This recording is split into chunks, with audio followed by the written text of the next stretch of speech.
जय हिंद, जय भारत। मैं रेबल श्रद्धानंद। निर्मला जी, आज का जो विषय है वो आपके ऊपर है। आप हमारी वित्त मंत्री हैं, फाइनेंस मिनिस्टर हैं, और मैं आपका टीवी के एक प्राइवेट चैनल में दिए गए इंटरव्यू के ऊपर देख रहा था और उसके ऊपर अपनी कुछ प्रतिक्रिया रखना चाहता हूं। मुझे बहुत दुख हुआ आपके कमेंट सुन के मैम। मुझे नहीं पता आप ये आंकड़े कहां से लाती हैं। आपने उस इंटरव्यू में ये कहा मैम कि लोअर मिडिल क्लास जो होती है भारत में, उसकी न्यूनतम इनकम जो है यानी मिनिमम इनकम है वो 6 लाख से शुरू होती है और मैक्सिमम इनकम 18 लाख तक जाती है।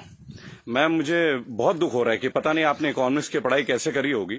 आप जानते हैं मैम लोअर मिडिल क्लास का मतलब क्या होता है, या लोअर का मतलब क्या है, इसका अर्थ आपको पता है मैम? लोअर, एक सिक्योरिटी गार्ड मैम 8 से 10 हजार रुपए कमाता है मैम, पूरे साल में 1,20,000 रुपए।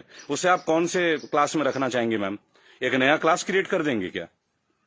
6 लाख रुपए मैम, जानते हैं 6 लाख रुपए क्या होता है मैम? 6 लाख में अगर लोअर मिडिल क्लास फैमिली को मिलने लगे ना मैम, वो उसमें से 4 लाख रुपए साल के सेव कर लेंगे। वो अपने बच्चों को आपके सो कॉल्ड इतने अच्छे गवर्नमेंट एडेड एजुकेशन स्कूल्स में पढ़ाएंगे, गवर्नमेंट एडेड हॉस्पिटल से उनकी चिकित्सा करवाएंगे, और आपके इतने अच्छे अच्छे आधुनिक फैसिलिटीज जो पिछले 7 ईयर से बीजेपी गवर्नमेंट प्रोवाइड कर रही है। मैम, इंडिया में हम वर्ल्ड में बहुत अच्छे रैंकिंग में आ रहे हैं, जैसे कि बीजेपी का ग्राफ बताता है। वास्तविकता क्या है वो तो हम लोग जानते हैं मैम। मैंने भी वोट किया मैम, बीजेपी को वोट किया, लगातार 2 बार वोट किया। लेकिन मैं आप जैसे नेताओं की जब सुनता हूं ना मैम स्पीचेस, और आप लोगों के आंकड़े, आपके जो डेटा बैंक, आप ये डेटा बैंक कहां से लाती है मैम, ये सोच के मैं बहुत सरप्राइज रहता हूं मैम।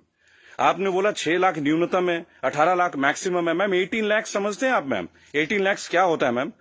18 लाख तो मैम एक अच्छे खासे एमबीए का पैकेज नहीं है एनम में मैम, पर एनम का, वो भी टॉप इंस्टीट्यूट में पढ़ के। आपके सोकॉल्ड कॉलेजेस से जो बच्चे निकलते हैं, एमबीए, बीटेक, आप जानते हैं इनकी पैकेज कहां से स्टार्ट होती है मैम? तो इसका मतलब ये सब लोअर मिडिल क्लास में आते होंगे आपके हिसाब से। So called good MBA, so called good BTechs and MTechs, ये तो लोअर मिडिल क्लास से आते होंगे मैम। हायर वाले कौन होते होंगे ma'am? Highly rich people, highly rich industrialist. Upper middle class तो फिर आसमान में रहने और जमीन पर रहेंगे ही नहीं। अपने आंकड़े ठीक कीजिए मैम, देश एक मुश्किल दौर से गुजर रहा है। आप किस तरह की स्टेटमेंट दे रहे हैं?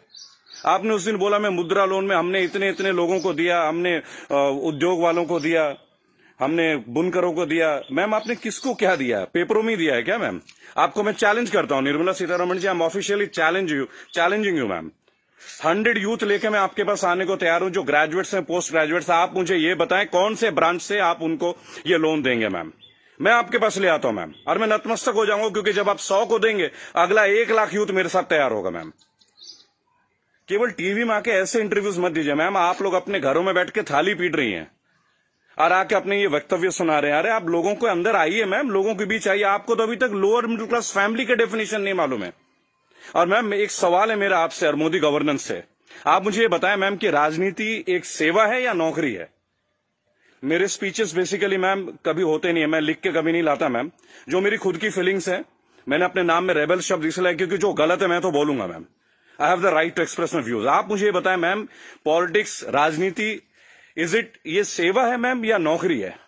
अगर सेवा है तो मैम आप लोग तनख्वाह मत लीजिए मैम, और पेंशन मत लीजिए। इतनी हाई सैलरी है आप लोगों की, इतनी फैसिलिटीज है मैम, टेलीफोन कॉल्स की फैसिलिटी, एसी की फैसिलिटी, बिजली की फैसिलिटी, ड्राइवर की फैसिलिटी, हाई क्लास ट्रेन की फैसिलिटी, फ्लाइट्स की फैसिलिटी, पेट्रोल की फैसिलिटी।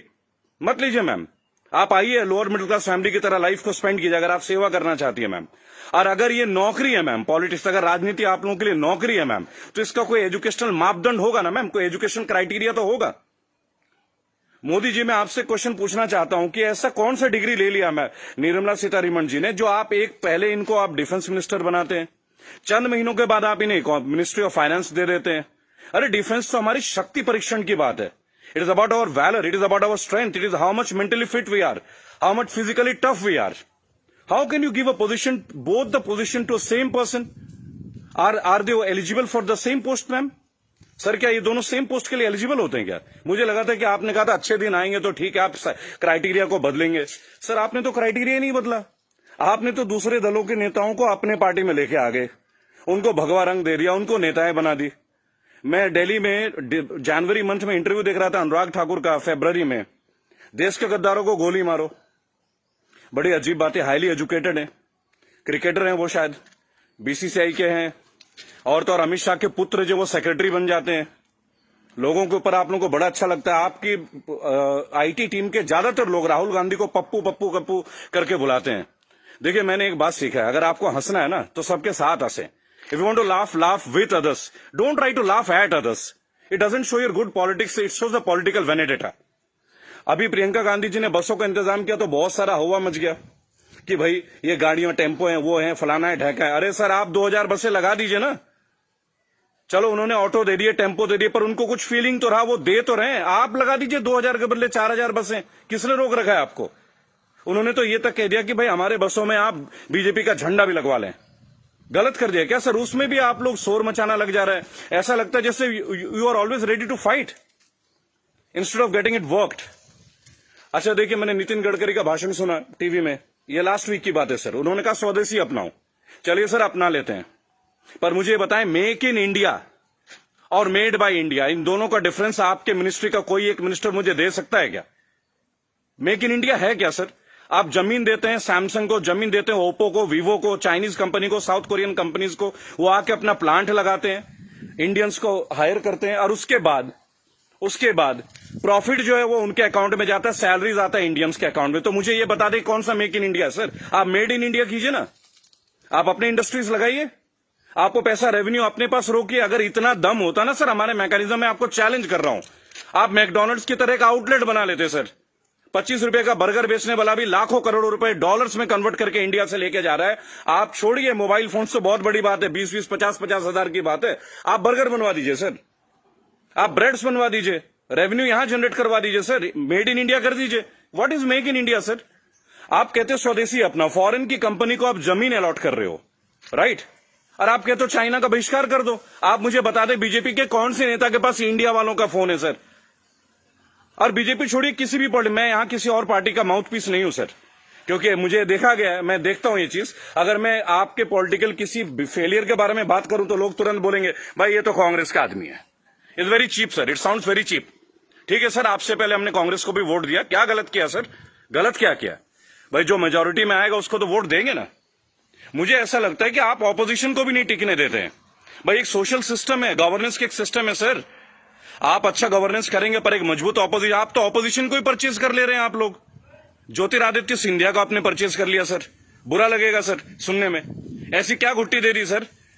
एक झटके में एमपी की गवर्नमेंट जो है वो कोलैप्स कर जाती है, वो भी उस दौर में जब कोविड-19 का दौर रहता है। तब आप लोगों को कोविड-19 का अवेयरनेस नहीं होती, तब आपको नहीं लगता कि लोगों के बीच आपको जाना चाहिए। अहमदाबाद में लाखों लोगों की भीड़ आपने कर दिया, नमस्ते ट्रंप कर दिया सर। क्या ये पॉलिटिकल फेलियर नहीं है? आज आप बता रहे अचानक से आपने 25 तारीख को लॉकडाउन कर दिया और 1 महीना तक आप नमस्ते ट्रंप की तैयारियां करवाते रहे sir. What is this sir? झूठी शान का हमें क्या करना है सर? आज सबसे पहले आप अपने नेताओं को बोलें कि वो कुछ भी बोले ना टीवी में, हेल्प तो आप करना नहीं। मेरी बात सुने सर, सब आत्मनिर्भर है। मजदूर कौन सा मर्सिडीज में घूम रहा है सर? उनके पैर में फफोले गिर रहे हैं।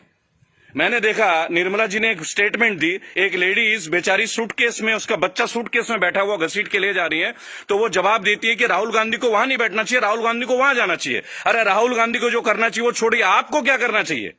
गवर्नेंस आपकी है, सेंट्रल में आप हैं, पिछले 7 साल से आप लोग हैं सर। हमेशा क्या स्टेट को ही फेल करते रहोगे क्या, या हमेशा ऑपोजिशन को गालियां देते रहेंगे आप लोग? सर मोदी जी चाय वाला पीएम बन सकता है, सुना था, देख भी लिया सर, बराबर। बाकी चाय वालों का क्या सर? बाकी लोगों का क्या सर? प्रवासी मजदूर छोड़िए, प्रवासी क्या होता है सर? सब भारतीय मजदूरी तो है। हर पूरा देश तो वैसे भी मजदूरी कर रहा है सर, पूरा देश मजदूरी कर रहा है। आप जितना ग्रोथ दिखा दो सर, ग्रोथ क्या है वो तो लोगों के जेब में आके देखो ना, लोगों के घर में आके देखो, बैंक अकाउंट में आके देखो कि पैसे हैं किन के पास और किन के पास नहीं है। मैं एक रिक्वेस्ट करूंगा सर आपको, आप अपने मिनिस्टर्स को काइंडली एक इंस्ट्रक्शन दें कि वो कुछ भी वक्तव्य दे। बहुत बुरा दौर है सर, इस बुरे दौर में कम से कम स्टेटमेंट्स अच्छे दें। कुछ अच्छा कर ना सके तो अच्छा बोल ही लें, लोग तो अपना कर ही लेंगे ना सर। सड़क में बच्चा मर जा रहा है, माँ बाप उसे कैरी कर रहे, इससे ज्यादा दुखद स्थिति क्या हो सकती है सर? ये कोई पॉलिटिकल बात थोड़ी है।